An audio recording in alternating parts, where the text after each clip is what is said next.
Hi hello. আজকে কিন্তু নিয়ে চলে এসেছি গরিবের পেট ঠান্ডা রাখার একদম উপযুক্ত খাবার। বুঝতে পেরেছো তো কার কথা বলছি? একদম ঠিক, পান্তা ভাত।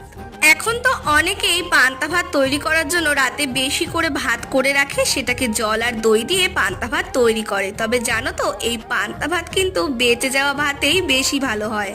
তাই আজকে সকালবেলা থেকে ঠিক করেই নিয়েছিলাম যে আজকে যাই হয়ে যাক না কেন, পছন্দের সমস্ত জিনিস দিয়ে পান্তা ভাত আমাকে খেতেই হবে।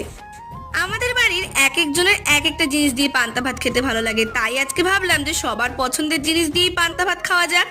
তোমাদের কি দিয়ে পান্তা ভাত খেতে ভালো লাগে সেটা কিন্তু অবশ্যই কমেন্টস করে জানিও। আজকে কিন্তু আমি পান্তা ভাত খাওয়ার জন্য তৈরি করে নিচ্ছি মুচমুচে পেঁয়াজি, সাথে ঝুরঝুরে আলু ভাজা, আর সাথে থাকছে একটা শুকনো লঙ্কা কড়া করে ভাজা, আর ঝাল ঝাল ডাল চানাচুর, আর সাথে নিয়ে নিয়েছি একটা গোটা অমলেট।